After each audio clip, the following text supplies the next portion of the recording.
غزہ کے اندر کیا صورتحال ہے؟ وہاں سے لڑاکا تیاری واپس چلا گیا، اور وہ جو رفح پہ حملہ کرنا تھا جس کی تیاریاں تھیں، اب پہلی دفعہ اس 24 گھنٹے کے اندر اسرائیل دفاعی محاذ پہ کھڑا ہے، اور ثابت یہ ہوا ہے کہ جو قومیں اپنی عزت اور غیرت کے لیے خون بہانا جانتی ہوں نا، اس پہ کوئی دسترس حاصل نہیں کر سکتا۔ ٹھیک ہے ڈاکٹر صاحب، آپ کو کیا لگتا ہے جو ایرانی رد عمل آئے اس کے بعد خطے کی صورتحال کس طرف جا رہی ہے؟ کیا ہم کسی بڑی جنگ کی طرف جا رہے ہیں؟ کیونکہ ڈونلڈ ٹرمپ نے بھی آج خاصی تنقید کی ہے بائیڈن پر، اور کہا یہ تنازع ہمیں عالمی جنگ کی طرف لے کر جا سکتا ہے، کیا درست کہا ہے انہوں نے؟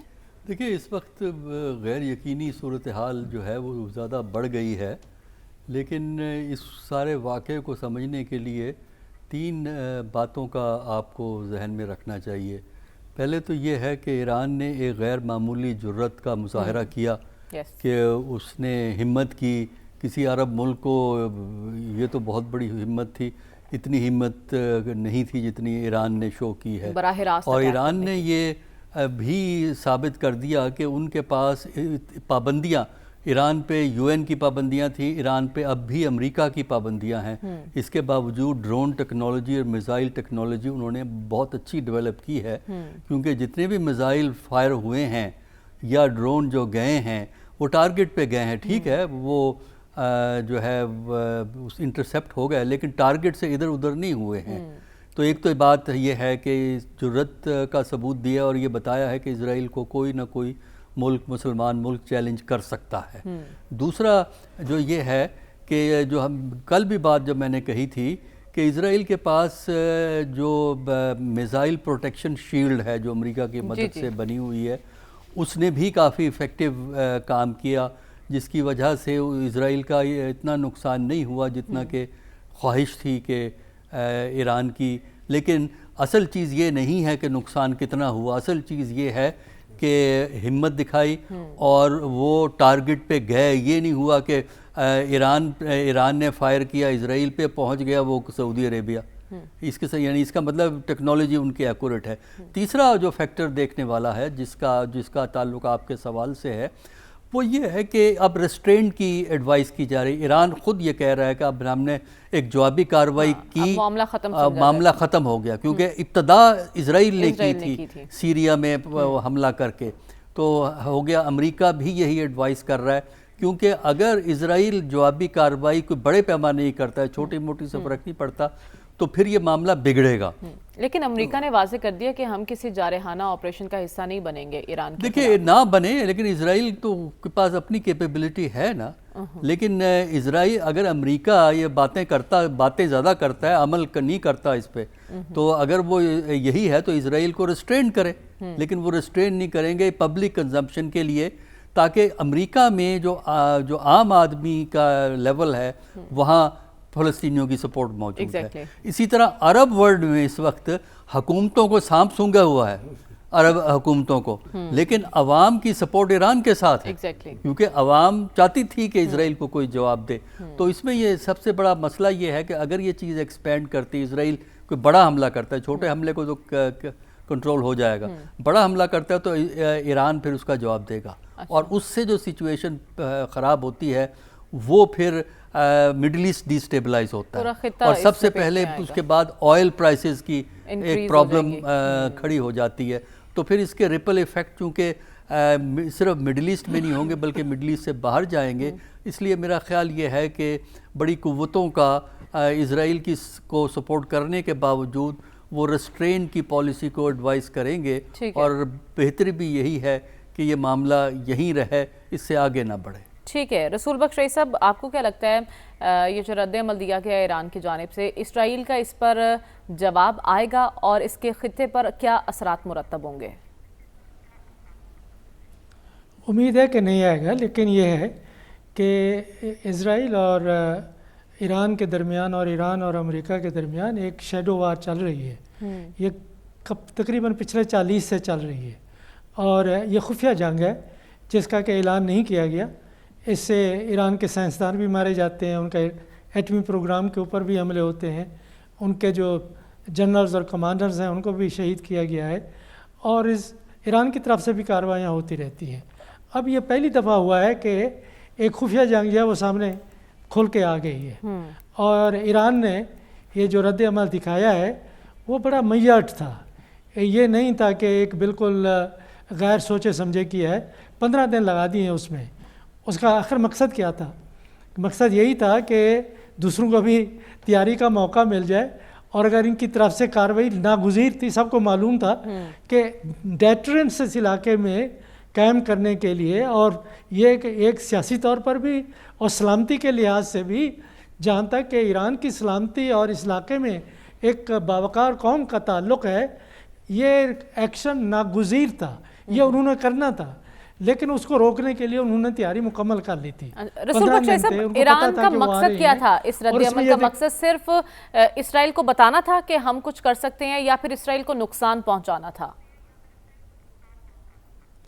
بتانا یہ تھا کہ ہم بڑا نقصان بھی کر سکتے ہیں, کہ اگر یہ شیل مہیا نہ کی جاتی, جس میں کہ برطانیہ کے جہازوں نے بھی حصہ لیا ہے, امریکہ کے جہازوں نے حصہ لیا ہے, اور اسرائیل کے پاس جو انٹرسپٹر دیے ہوئے ہیں امریکہ نے, اس کو بھی امریکہ ہینڈل کر رہے تھے.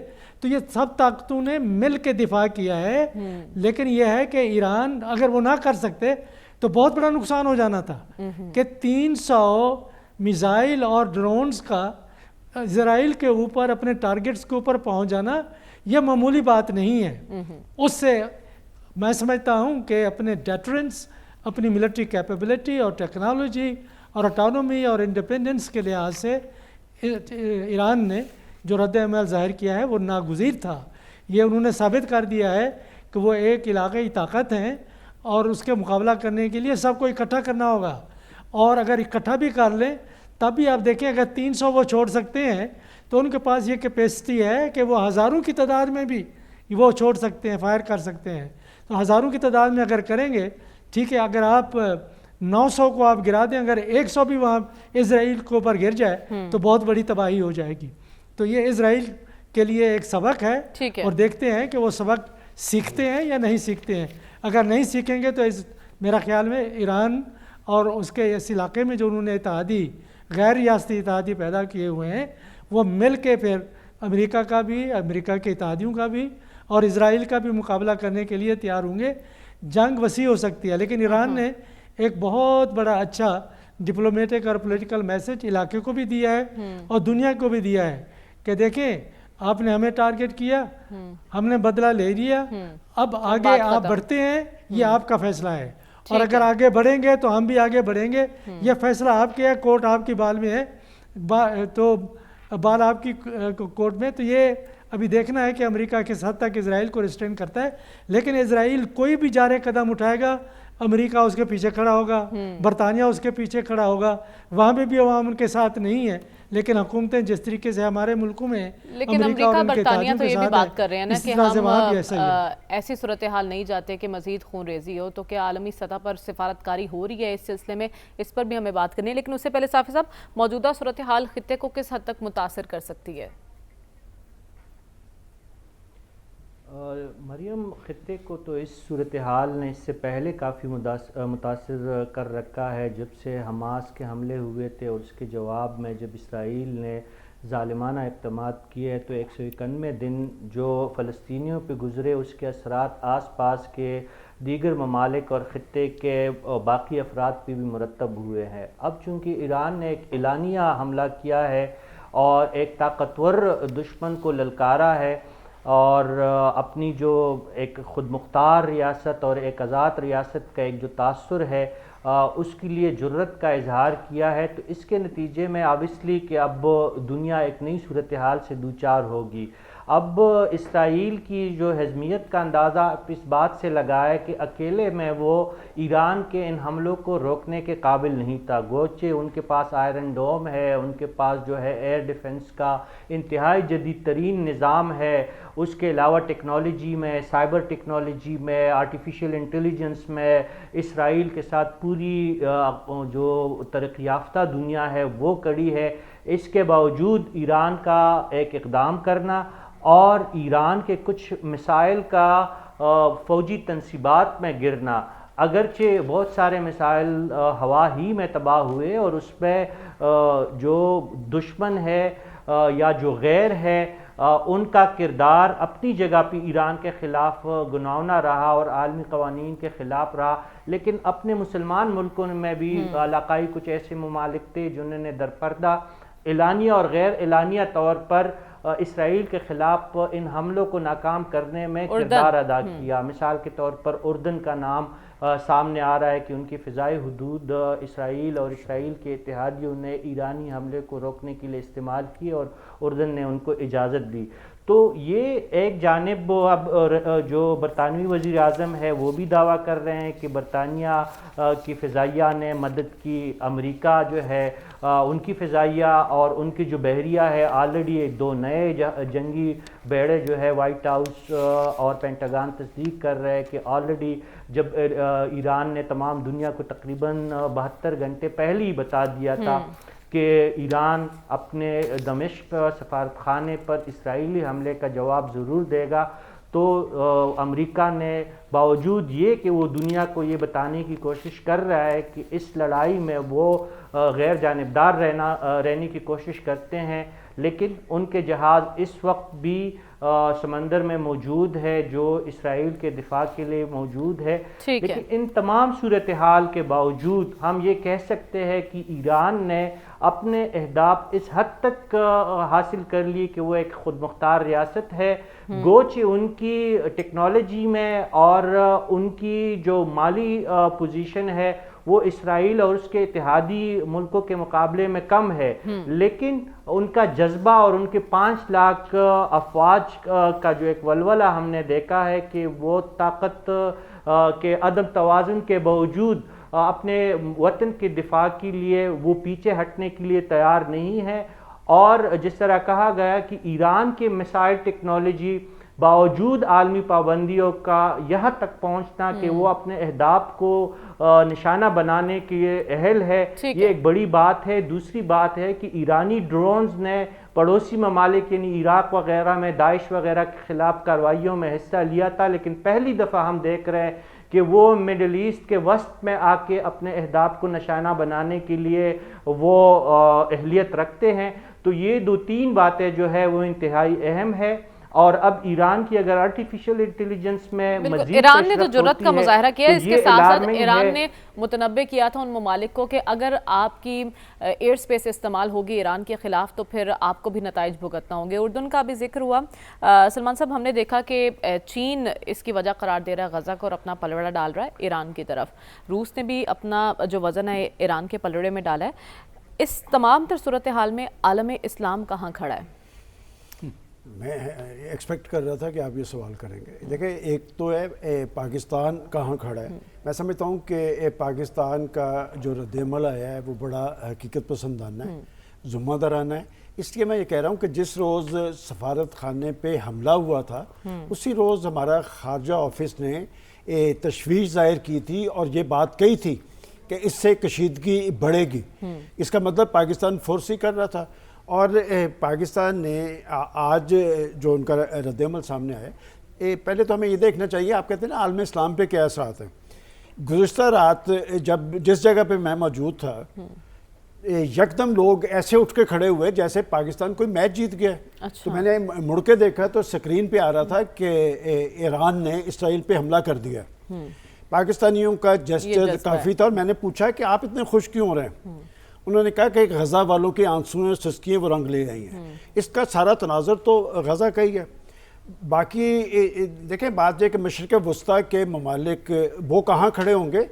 عالم اسلام کے لوگوں کے اندر ایک جذبہ موجود ہے۔ میرا خیال ہے کہ ایران صرف، میں نے آپ کو یاد ہے کل یہاں پر کہا تھا کہ ایران اس لیے بھی حملہ کرے گا کہ وہ قوم ہے، یاد ہے میں نے کیوں کہا تھا؟ اس لیے کہ آج وہاں پر جشن منایا جا رہا ہے، ان کو نہیں پتا کہ جی اس عمل کا رد عمل کیا ہوگا۔ دیکھیں، جب قومیں اپنے سروں پہ کفن باندھ لینا، اپنی آزادی اور خود مختاری پر آنچ نہ دینے کا جذبہ ہو، تو پھر ان کو چھیڑتے ہوئے 100 دفعہ ڈرتے ہیں۔ اور بات یہ کہ میں سمجھتا ہوں کہ ایران نے جو رد عمل ظاہر کیا ہے، مجھے نہیں پتا یہ سعودی عرب اور باقی جو ممالک ہیں وہ کیا کر رہے ہوں گے، لیکن عالم اسلام کے لوگ بہت خوش ہیں۔ وہ جو فلسطین کے خلاف ظلم، جبر، بربریت، قتل و غارت، یہ امریکہ نے کروائی ہے، اور امریکہ ان کے پیچھے کھڑا تھا۔ آج امریکہ ڈرا ہوا، سہما ہوا، مجھے پتا ہے کہ یہ معاملہ جو ہے یہ میسج صرف اسرائیل کے لیے نہیں ہے، یہ میسج دراصل امریکہ کے لیے ہے، اور امریکہ کے لیے میسج صرف ایرانیوں کا نہیں ہے، یہ عالم اسلام کا ہے، اس لیے کہ امریکہ کے دور کردار نے دنیا میں جسے امن اور سلامتی کا لمبردار کہا جا رہا تھا، اس کا دورہ رویہ سامنے آیا، فلسطین کے حوالے سے بھی، کشمیر کے حوالے سے بھی۔ ٹھیک ہے، اس پر عالم اسلام کہاں کھڑا ہے، اور پاکستان کی جو ریاکشن ہے وہ صرف تشویش تک محدود رہے گا، یہ ہمیں ڈسکس کرنا ہے آگے چل کے، کیونکہ سعودی وزیر خارجہ بھی منگل کو آ رہے ہیں، تمام پہلو ڈسکس کریں گے۔ لیکن اس سے پہلے ڈاکٹر صاحب میں آپ سے جاننا چاہتی ہوں، سلامتی کونسل کا اجلاس طلب کر لیا گیا ہے، جس میں جو اسرائیل نے خط لکھا ہے، انہوں نے کہا ہے کہ ایران کا حملہ عالمی امن اور سیکیورٹی کے لیے بڑا خطرہ ہے، لیکن ایران کہتا ہے کہ ایران کا اقدام عالمی قوانین کے عین مطابق تھا۔ تو سلامتی کونسل میں کہانی کیا رخ اختیار کر سکتی ہے؟ دیکھیں، اگر تو وہ کوئی ایسا ریزولوشن آتا ہے جس میں ریسٹرینٹ اور فوراً سیز فائر کی بات ہے، پھر تو شاید منظور ہو جائے، ورنہ اگر یک طرفہ قسم کا لانے کی کوشش کی کہ جی ایران کا ایکشن جو ہے امن کے لیے خطرہ ہے، تو وہ پھر ریزولوشن منظور نہیں ہوگا، ویٹو ہو جائے گا۔ تو اس میں صرف دیکھنا یہ ہے کہ امریکہ اب اس گیم کو کس طرح کھیلتا ہے، کیونکہ ایک طرف امریکہ اسرائیل کی مدد کر رہا ہے، دوسری طرف یہ بھی کہتا ہے کہ جی ریسٹرینٹ سے کام لینا چاہیے، بات کو آگے نہیں بڑھانا چاہیے۔ تو اس کا تو طریقہ یہی ہے کہ آپ جو اصل جڑ ہے اس سارے مسئلے کی، وہ غزہ کا علاقہ ہے، غزہ میں جو کچھ ہوا ہے وہ ہے اصل فیکٹر۔ وہ اگر وہاں آپ سیز فائر کروا دیں اور معاملے وہاں ٹھنڈے ہو جائیں تو باقی چیزیں خود بخود ٹھنڈی ہو جائیں گی۔ لیکن یہ سمجھنا کہ وہاں اسرائیل کی کھلی چھٹی ہے، جو مرضی زیادتیاں، ظلم، تشدد، جبر ہے وہ کرتا رہے، اور آپ ایک ریزولوشن ایران کے خلاف آپ یو این میں پاس کر دیں، جو نہیں پاس ہوگا یو این کے اندر، کیونکہ ایران کو جو کور ملتا ہے وہ یہی ہے کہ سیریا کے اندر جو کونسلیٹ ہے وہ ان کو امیونٹی ہوتی ہے، اس پہ اسرائیل نے حملہ کیا، 2 وائلیشن ہوئی، سیریا کی سوورینٹی کی وائلیشن ہوئی اور ڈپلومیٹک امیونٹی کی وائلیشن ہوئی۔ تو 2 کے جواب میں ایران نے کہہ کے یہ بات کہی ہے کہ ہم اس کا ریٹیلیشن کریں گے۔ تو ایران کا جواب ریٹیلیشن ہے۔ جب تک آپ اس کانٹیکسٹ میں نہیں رکھیں گے آپ اس کو سمجھ نہیں سکتے۔ اگر کانٹیکسٹ سے نکالیں گے، جیسے دنیا میں ہو کچھ نہیں رہا تھا، اچانک ایرانیوں کو سوجی انہوں نے جہاز چلا دیے، اس طرح تو یہ بات نہیں ہے نا۔ تو اس کو کانٹیکسٹ دینا پڑے گا، اور یو این سیکیورٹی کونسل جو ہے، اگر وہ امریکہ، برطانیہ، جرمنی بھی ان کے ساتھ نتھی ہو جاتا ہے اور فرانس ان کی مرضی کے مطابق چلنے کی کوشش کرے گی، تو میرا نہیں خیال کہ اب وہاں علاوہ سٹیل میٹ کے کوئی اور چیز وہاں ہو سکے گی۔ ٹھیک ہے، رسول بخش رئیس صاحب، آپ کو کیا لگتا ہے عالمی سطح پر کوئی سفارتی کوششیں ہو رہی ہیں کہ اس معاملے کو اب ٹھنڈا کیا جائے، مزید بات آگے نہ بڑھائی جائے؟ میرا خیال ہے ہو رہی ہیں، کیونکہ یورپین یونین ہے، فرانس ہے، جرمنی ہے، ان کے ایران کے ساتھ بھی تعلقات ہیں، وہ انہوں نے کبھی ختم نہیں کیے، اور جہاں جہاں وہ بات کر سکتے ہیں وہ بات کر رہے ہیں کہ معاملات کو آگے نہیں بڑھنا چاہیے، کیونکہ اگر اس علاقے میں کشیدگی بڑھتی ہے تو اس کے اثرات عالمی معیشت پہ ہوں گے۔ ابھی عالمی معیشت کووڈ کے اثرات سے نکل نہیں پائی، کساد بازاری ہے، دنیا بھر میں مہنگائی ہے، اور کہیں کہیں ہم دیکھ رہے ہیں کہ معیشت دوبارہ بحال ہو رہی ہے، لیکن وہ بحالی کے جو مراحل ہیں ابتدائی ہیں، اور اگر ایک بہت بڑا آئل شاک آتا ہے، تیل کی قیمتیں مزید بڑھتی ہیں، تو ظاہر ہے کہ وہ ضرور بڑھیں گی لازمی طور پہ، اور جب یہ حملہ ہوا ہے تو اس کے بعد سے آپ دیکھیں کہ کروڈ آئل کی پرائسز بڑھنا شروع ہو گئی ہیں عالمی منڈی میں۔ جب غیر یقینی صورتحال ہوتی ہے اس خطے میں، جنگ کی کیفیت پیدا ہوتی ہے، تو اس کا تعلق انرجی ریسورسز پہ ہے، ان کی سپلائی پہ ہے، اور ان کی پھر قیمت بڑھتی ہے تو عالمی معیشت متاثر ہوتی ہے۔ تو یورپین یونین اور امریکہ بھی نہیں چاہتا کہ اس کشیدگی میں اضافہ ہو، تو سفارتکاری ہو رہی ہے، لیکن جہاں تک سلامتی کونسل کا تعلق ہے وہاں کسی کو انصاف ملنا آج تک ممکن نہیں ہو سکا۔ وہاں بات ہوتی ہے کہ جو کچھ ہو چکا آگے بڑھیں، معاملات کو ختم کریں، لیکن یہ ہے کہ چونکہ وہاں پہ بھی طاقت کا توازن اسرائیل کے حق میں ہے ان کے مغربی حلیفوں کی وجہ سے، تو جو اس وقت تنہائی ہے ڈپلومیٹک ایران کی وہ تو قائم رہے گی، لیکن کوئی ایسی ریزولوشن پاس نہیں ہوگی جیسے کہ مزید پابندیاں ایران پر لگائی جائیں۔ تو معاملہ ٹھنڈا کرنے کی کوشش ساری دنیا میں ہو رہی ہے، اور ایران نے تو بالکل برملا طور پر کہہ دیا ہے کہ جو ہم نے کرنا تھا وہ کر دیا، اب ہم نے مزید آگے کچھ نہیں کرنا، ہم انتظار کریں گے کہ اسرائیل کیا کرتا ہے۔ تو ظاہر ہے کہ اس وقت ذمہ داری مغربی طاقتوں کی ہے کہ وہ ریسٹرین کریں اسرائیل کو، اگر وہ چاہتے ہیں کہ کشیدگی نہ بڑھے، صرف ریزولوشن سے معاملہ حل نہیں ہوگا۔ اونٹ کس کروٹ بیٹھے گا؟ صافی صاحب، آپ کو کیا لگتا ہے عالمی سطح پر بلاکس کی سیاست ہوگی یا پھر اس معاملے کو ٹھنڈا کرنے کی کوشش کی جائے گی؟ دیکھیے، سرد جنگ کے خاتمے کے بعد تو بلاکس کی سیاست کے زیادہ امکانات نہیں ہے، لیکن گروپس تو اس وقت بھی بنے ہوئے ہیں۔ آپ دیکھیں کہ دنیا کی جو مختلف ممالک ہے طاقتور اور بڑے، ان کا ایک جو مغربی سائیڈ ہے، فرانس، جرمنی، یو کے، امریکہ، اس سائیڈ کے تمام ممالک کل کے عملاً اسرائیل کے ساتھ کھڑے ہیں۔ دوسری سائیڈ پہ اگر ہم آئے ترکی، روس، چائنا، ان ممالک کی بات کریں، لاطن امریکہ کے کچھ ممالک کی ہم بات کریں، تو وہ اس معاملے میں ایران کے طرف نظر آتے ہیں۔ لیکن حیرت کی بات یہ ہے کہ جس طرح مغربی بلاک نے اپنے اسرائیلی جو حمایتی ہے یا جو ان کا بغل بچہ ہے، ان کی جس طرح کل کے اخلاقی، جنگی، عسکری ہر لحاظ سے جو حمایت اور تائید کی ہے، ایران کے جو دوست ممالک ہیں انہوں نے اس طرح کا رد عمل نہیں ظاہر کیا ہے۔ آپ ولادیمیر پوٹن کا بیان دیکھ کے انہوں نے صرف یہ کہنے پہ اکتفا کیا کہ say no to World War III۔ چین کی دفتر خارجہ کا بیان دیکھ کے تو انہوں نے بھی کشیدگی نہ بڑھانے کی بات کی ہے۔ آپ یہاں پہ آ جائے ترکی کی طرف، انہوں نے بھی مبہم سا بیان دے کے اپنی جان چھڑانے کی کوشش کی ہے۔ پاکستان اسرائیل کی ریاست کو تسلیم نہ کرنے والے ملک ہے۔ اصولاً تو پاکستان کو بالکل ایک واضح موقف اختیار کرنا چاہیے تھا، لیکن پاکستان نے بھی ایک سفارتی انداز میں اور ایک مفہم انداز میں تقریباً خاموشی اختیار کی ہے، اور پاکستان کے دفتر خارجہ کا بیان اور سعودی عرب کے دفتر خارجہ کے بیان کو آپ اٹھا کے دیکھیں تو لگ بھگ ایک جیسے موقف کے ساتھ بالکل بڑا ویلڈ پوائنٹ آپ نے اٹھایا، اور سعودی وزیر خارجہ بھی منگل کے روز آ رہے ہیں، ہمیں اس معاملے پر بھی بات کرنی ہے، لیکن اس بریک کے بعد اسٹے ود اس۔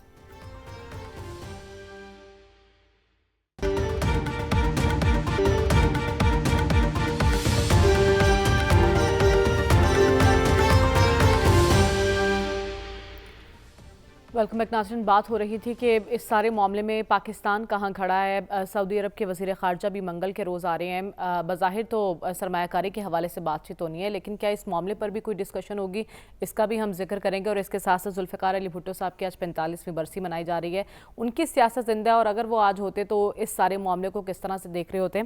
سلمان صاحب، پاکستان کہاں کھڑا ہے، اور سعودیہ کا جیسے کہ صاحب نے ذکر کیا کہ ان کے دفتر خارجہ کا بیان اور ہمارے دفتر خارجہ کے بیان میں کچھ زیادہ فرق نہیں تھا، تو کس طرح سے دیکھ رہے ہیں کہ سعودی عرب اس حوالے سے کوئی ڈسکس کرے گا ہم سے؟ دیکھیں، میں نے اسی لیے ابھی کچھ دیر پہلے کہا تھا کہ مشرق وسطیٰ کے ممالک سعودی عرب کی طرف دیکھتے ہیں، اور ہمارا وزن بھی ہمیشہ سعودی عرب کے ساتھ ہوتا ہے۔ آپ نے کہا پاکستان کہاں کھڑا ہے اور کہاں کھڑا ہوگا۔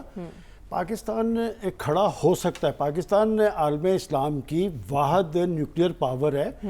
ہم بڑا رول ادا کر سکتے تھے غزہ کی صورتحال میں بھی، اس صورتحال میں بھی، لیکن ہم تب کر سکتے تھے جب ہم خود اپنے پاؤں پہ کھڑے ہوں۔ جب تک کہ ہم معاشی حوالے سے مضبوط نہیں ہوں گے، ملک کے اندر سیاسی استحکام نہیں ہوگا، اور پاکستانی قوم جو ہے وہ قوم نہیں بنے گی، ہم بڑا رول ادا نہیں کر سکتے۔ سعودی وزیر خارجہ آ رہے ہیں، یہ میرے خیال ان کا شیڈول وزٹ ہے تو سرمایہ کاری کے حوالے سے، چونکہ پاکستان کے پرائم منسٹر کچھ روز پہلے گئے تھے، ان کی ولی عہد سے ملاقات ہوئی تھی، 5-7 ارب کی سرمایہ کاری کی بات ہوئی تھی، لیکن اس نئی صورتحال کے اندر یہ نیا ایشو ہے، اور میں سمجھتا ہوں کہ یہ ہو نہیں سکتا کہ ساری صورتحال کے اثرات مشرق وسطیٰ یا پاکستان پر نہ پڑے۔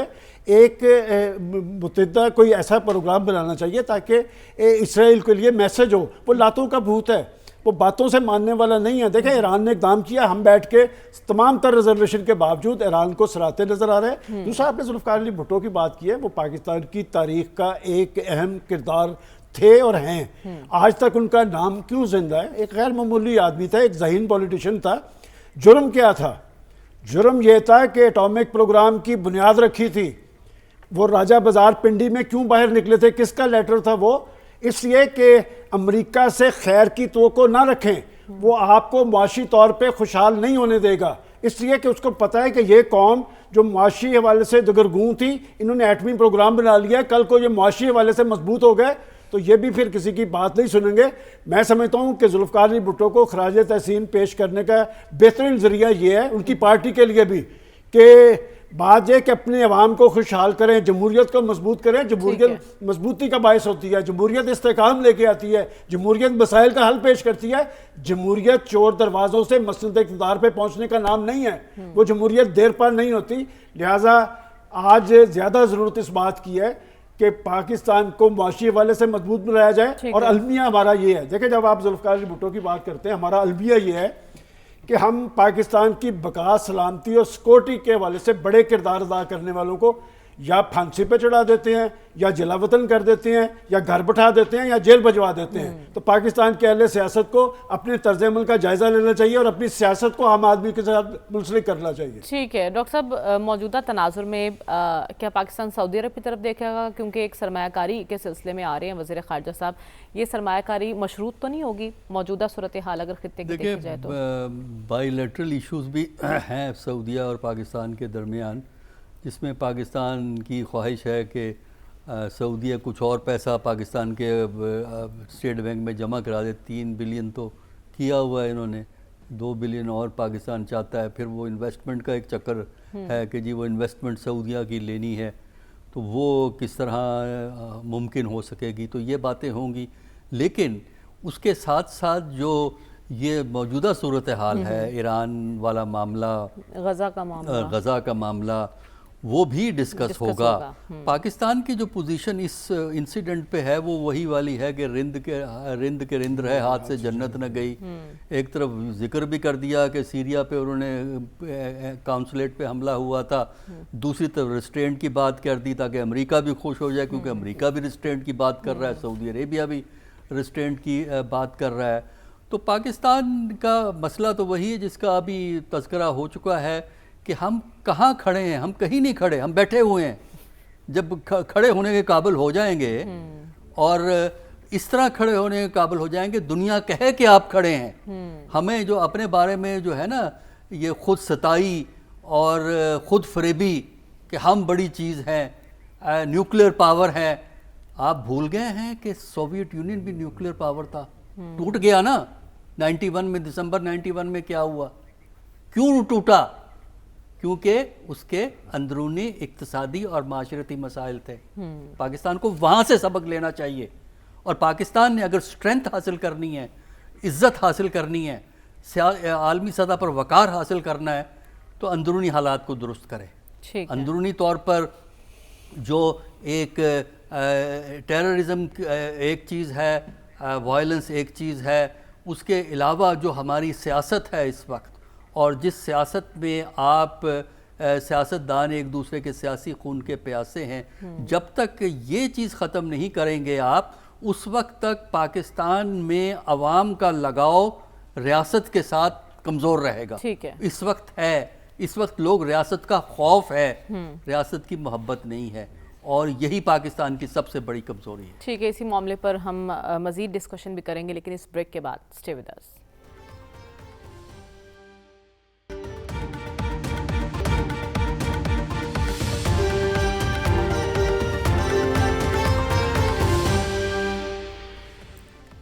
ویلکم بیک ناظرین۔ رسول بخش رئیس صاحب، بریک پر جانے سے پہلے سوال آپ کے لیے چھوڑ کر گئی تھی، اس معاملے میں پاکستان کہاں کھڑا ہے، اور سعودی عرب جو سرمایہ کاری کرنے جا رہا ہے، کیا وہ سرمایہ کاری خطے کی موجودہ صورتحال کے پیش نظر مشروط ہو سکتی ہے؟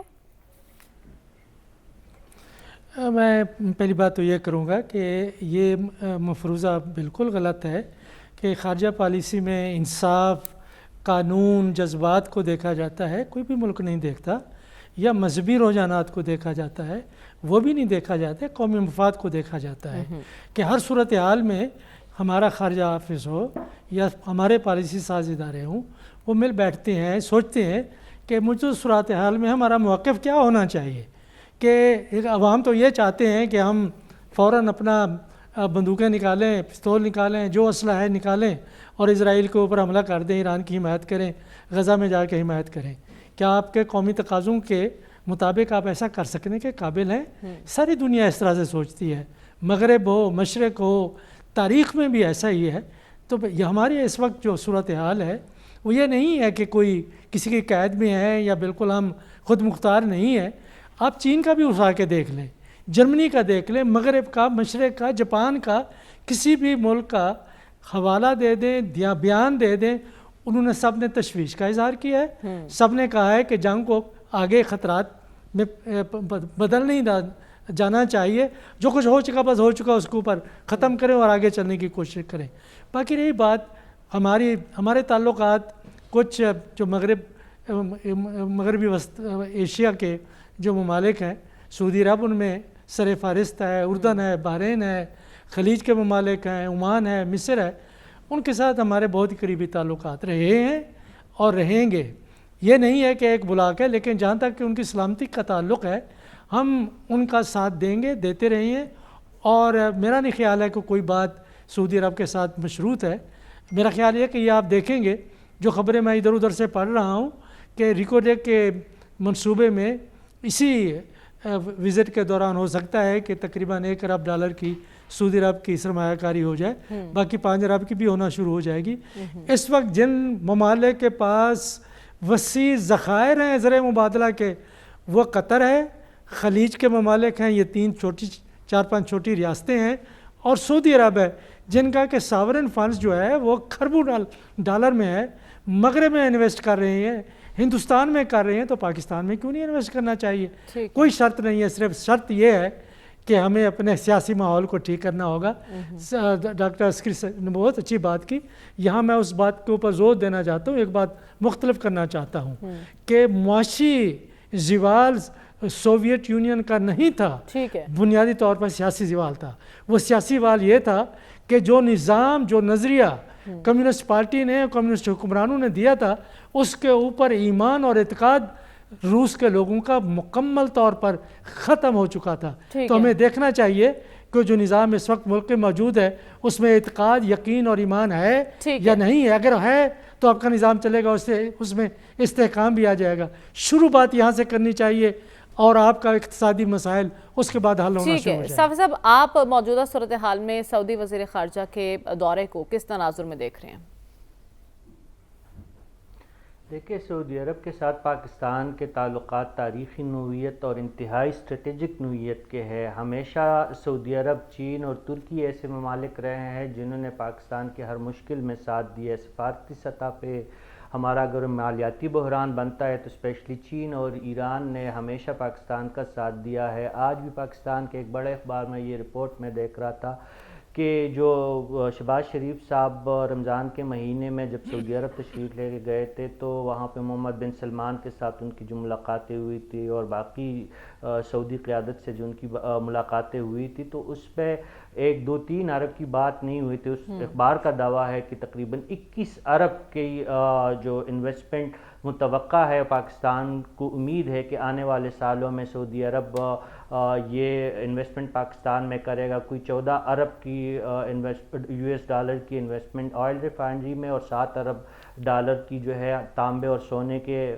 صنعت میں یا کانوں میں وہ متوقع ہے.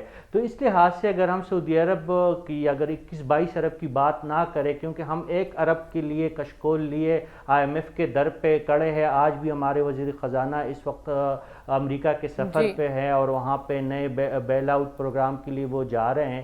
تو اگر ہم سعودی عرب جیسے دوست ممالک کے ساتھ، چین جیسے دوست ممالک کے ساتھ 2-3 ارب کے تجارتی منصوبے اور سرمایہ کاری کے جو منصوبے ہیں اگر وہ شروع کرنے میں کامیاب ہوتے تو ہماری کافی مشکلات حل ہو سکتی ہے. اور نو ڈاؤٹ کہ ریاستی تعلقات جو ہوتے ہیں وہ جذبات پہ ان کا انحصار نہیں ہوتا، وہ مفادات پہ مبنی ہوتے ہیں. سعودی انویسٹمنٹ اور دنیا کی باقی انویسٹمنٹ آپ کے ہاں تب آئیں گی جب آپ کے امن و امان کی صورتحال بہتر ہو، آپ کا سیاسی ڈھانچہ مستحکم ہو، اور انرجی جو آپ کا یہاں پہ انرجی کے جو مسئلے ہیں وہ کم سے کم ہو، تو تب آپ توقع کر سکتے ہیں۔ اب ہم نے یہ دیکھنا ہے کہ جو سعودی وفد آ رہا ہے ان کی طرف سے ہمیں کیا مژدہ سننے کو ملتا ہے، اور کبھی 10 اور کبھی 21 ارب اور کبھی 5 ارب کی جو باتیں ہو رہی ہے، ڈالر کی بات ہو رہی ہے انویسٹمنٹ کی، اس میں کتنی حقیقت ہے۔ لیکن ایک بات جو سعودی دفتر خارجہ جس کی تائید کر رہا ہے کہ جو ہمارے مرکزی بینک میں سعودی ڈپازٹ ہے 3 ارب ڈالر، اس کی جو حد ہے اس کو بڑھایا جا رہا ہے، وہ 5 ارب ڈالر ہو رہا ہے۔ یہ بھی پاکستان کے لیے ایک بہت ریلیف ہے، اور ظاہر ہے کہ اس کے بدلے پاکستان نے سفارتی سطح پہ سعودی عرب کے کاز کو جس طرح ہمیشہ سے پاکستان سپورٹ کرتا رہا ہے، تو وہ اس کو سپورٹ کرنا ہوگا اور سعودی عرب کے ساتھ چلنا ہوگا۔ ٹھیک ہے، اس کو سپورٹ کرنا ہوگا۔ پروگرام کا وقت ختم ہوا جاتا ہے، ہمیں اجازت دیجیے، آپ سے انشاءاللہ اگلے ہفتے ملاقات ہوگی۔ اللہ حافظ۔